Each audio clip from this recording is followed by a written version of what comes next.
भगवान कृष्ण ने आधी रात में क्यों लिया था जन्म? द्रुपद मास के कृष्ण पक्ष की अष्टमी तिथि के दिन कृष्ण जन्माष्टमी पर्व हर्षोल्लास के साथ मनाया जाता है। इस दिन भगवान श्री कृष्ण का जन्म हुआ था। भगवान श्री कृष्ण का जन्म मथुरा के कारागार में वासुदेव की पत्नी देवकी के गर्भ से हुआ था। द्वापर युग में भाद्रपद कृष्ण अष्टमी तिथि की आधी रात को मथुरा के कारागार में वासुदेव की पत्नी देवकी के गर्भ से भगवान श्री कृष्ण ने जन्म लिया था। श्री कृष्ण ने बुधवार को रोहिणी नक्षत्र में जन्म लिया था। अष्टमी तिथि को रात्रिकाल अवतार लेने का प्रमुख कारण उनका चंद्रवंशी होना बताया जाता है। श्री कृष्ण चंद्रवंशी, चंद्रदेव उनके पूर्वज और बुध चंद्रमा के पुत्र हैं। इसी कारण चंद्रवंश में पुत्रवत जन्म लेने के लिए कृष्ण ने बुधवार का दिन चुना। भगवान कृष्ण ने माता देवकी के 8वें संतान के रूप में जन्म लिया था। कृष्ण जी का जन्म मथुरा में मामा कंस के कारागार में हुआ था। माता देवकी राजा कंस की बहन थी। इसीलिए भाद्रपद कृष्ण अष्टमी तिथि को भगवान श्री कृष्ण का जन्मोत्सव मनाया जाता है। सत्ता का लालची था कंस। कंस को सत्ता का लालच था।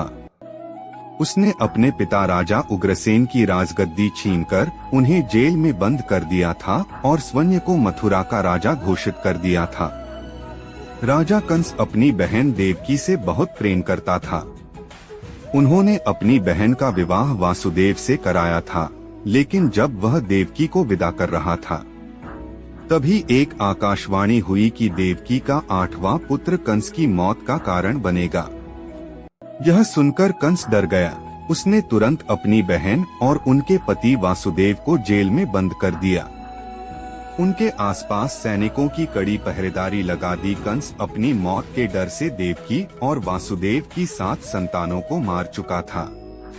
भगवान श्री कृष्ण जी का जन्म भाद्रपद मास कृष्ण पक्ष की अष्टमी तिथि को रोहिणी नक्षत्र दिन बुधवार की अंधेरी रात में भगवान कृष्ण ने देवकी के 8वें संतान के रूप में जन्म लिया। श्री कृष्ण के जन्म लेते ही कोठरी प्रकाशमय हो गया।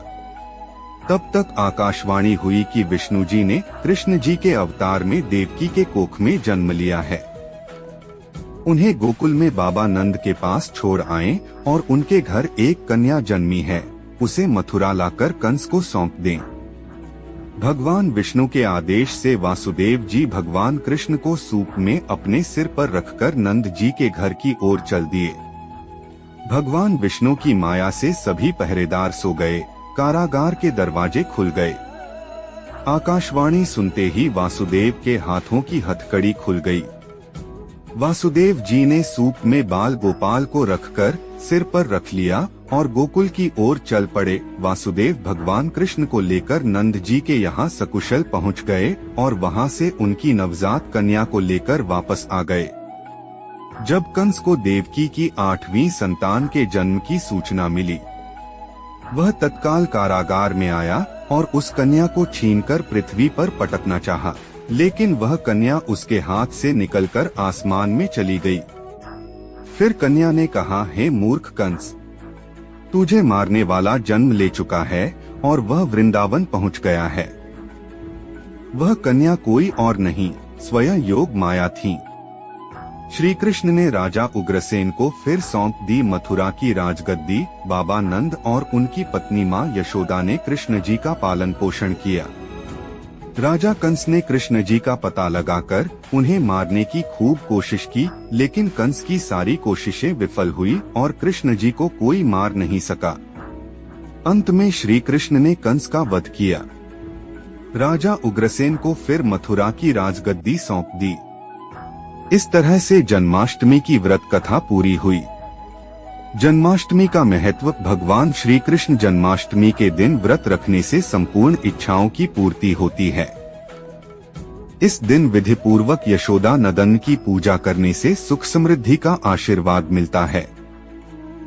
वहीं जिन दंपतियों की संतान की चाह है, उन्हें जन्माष्टमी की दिन लड्डू गोपाल की उपासना करना चाहिए। ज्योतिषाचार्य के अनुसार इस वर्ष विशेष ग्रह नक्षत्र में होने की वजह से जन्माष्टमी को काफी शुभ माना जा रहा है। साधना करने के लिए श्री कृष्ण के भक्तों के लिए यह बहुत महत्वपूर्ण समय है। वैसे तो हर जन्माष्टमी शुभ होती है और श्री कृष्ण भक्तों के सारे दुख हर लेते हैं, लेकिन अगर आप विशेष काल और नक्षत्र में भजन कीर्तन के साथ श्री कृष्ण कथा और लीला अमृत का पाठ करते हैं तो इससे भगवान श्री कृष्ण प्रसन्न होंगे। तो यह थी हमारी आज की वीडियो भगवान श्री कृष्ण के बारे में। अगर आपको यह वीडियो अच्छा लगा हो तो चैनल को जरूर सब्सक्राइब करें और इस वीडियो को जरूर शेयर करें। तब तक के लिए धन्यवाद। जय श्री कृष्णा।